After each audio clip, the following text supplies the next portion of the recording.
Assalamualaikum warahmatullahi wabarakatuh. Di sini saya ingin mereview buku untuk memenuhi tugas ujian akhir semester dengan mata kuliah Administrasi dan Supervisi Pendidikan dengan dosen pengampu Ibu Yuliana Afifah, MPD.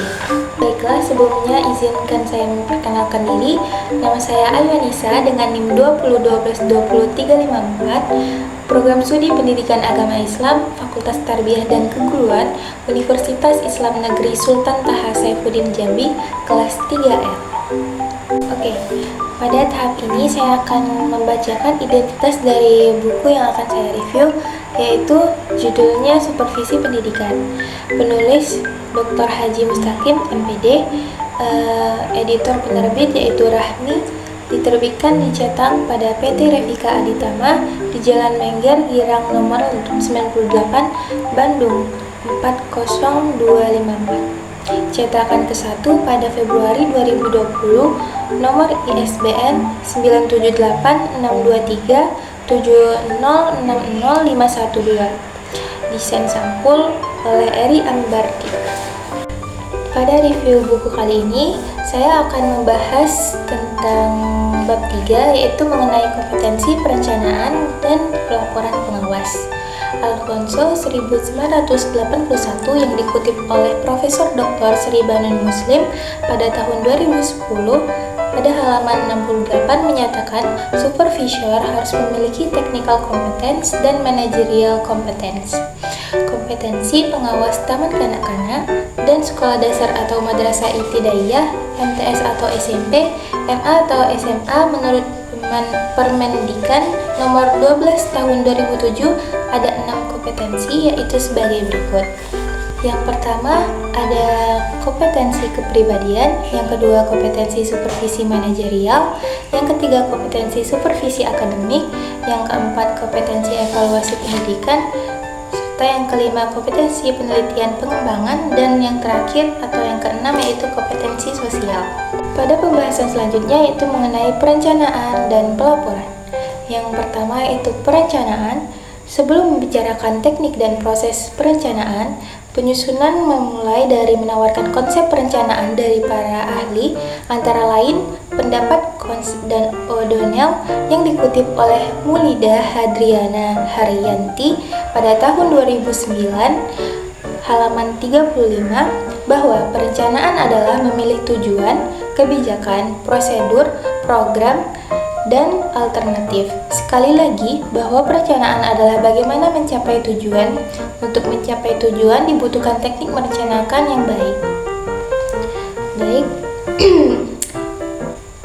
Selanjutnya, menurut Kasmadi pada tahun 2001, halaman 24, penyusunan perencanaan juga harus mempertimbangkan hal-hal yang mempengaruhi kualitas perencanaan, antara lain yang pertama yaitu informasi yang valid yang memungkinkan tersedianya pilihan alternatif yang akurat.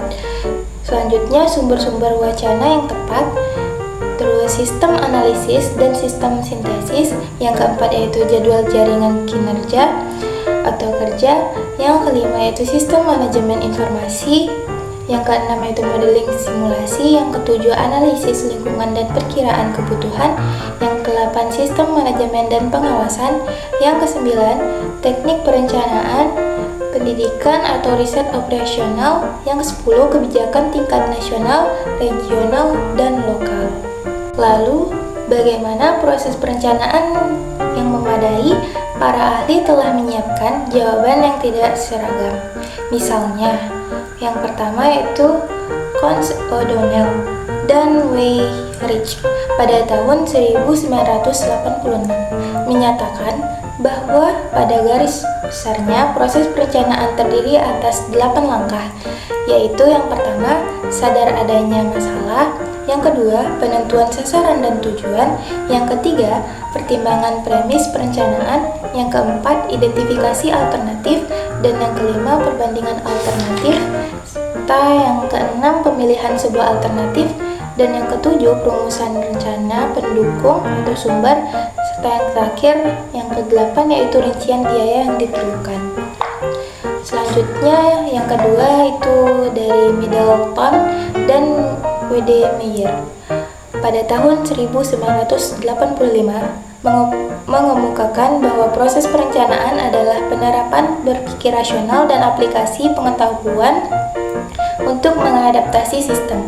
Selanjutnya, pakar tersebut mengungkapkan bahwa proses perencanaan terdiri atas 5 langkah, yaitu yang pertama, analisis, yang kedua adalah strategi, yang ketiga adalah decision, yang keempat action, dan yang kelima learning atau ASDA.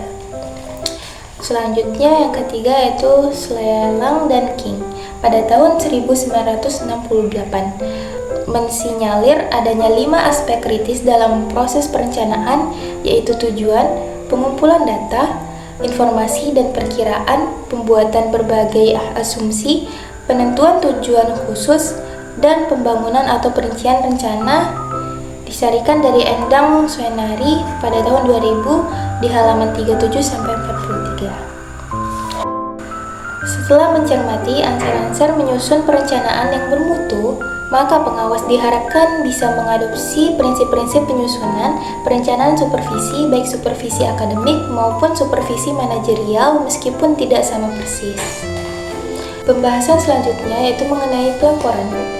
Ada beberapa tahapan dari menyusun laporan ini, yaitu yang pertama, mengkompilasi dan mengklasifikasi data hasil pemantauan dan pembinaan, bisa berupa deskripsi data, baik data kualitatif maupun data kuantitatif secara lengkap dan menyeluruh.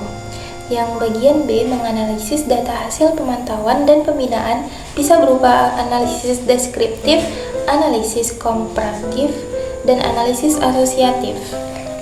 Selanjutnya yang C, menyusun laporan hasil pengawasan sesuai sistematika yang ditetapkan. Yang bagian D, menyampaikan laporan semesteran dan tahunan kepada Pokjawas dan Kemenak, kabupaten atau kota, serta madrasah yang dibinanya. Baik, pada pelaporan ini, penyusunan laporan oleh pengawas merupakan upaya untuk mengkomunikasikan hasil kegiatan atau keterlaksanaan program yang telah direncanakan. Pengawasan juga tidak boleh lupa untuk melaporkan tentang faktor-faktor yang ikut mempengaruhi terhadap keterlaksanaan program dan faktor-faktor yang menghambat terhadap keterlaksanaan tersebut. Hal ini penting untuk dijadikan dasar penyusunan program pada tahun berikutnya. Baik, itu saja review buku dari saya. Saya akhiri. Wassalamualaikum warahmatullahi wabarakatuh.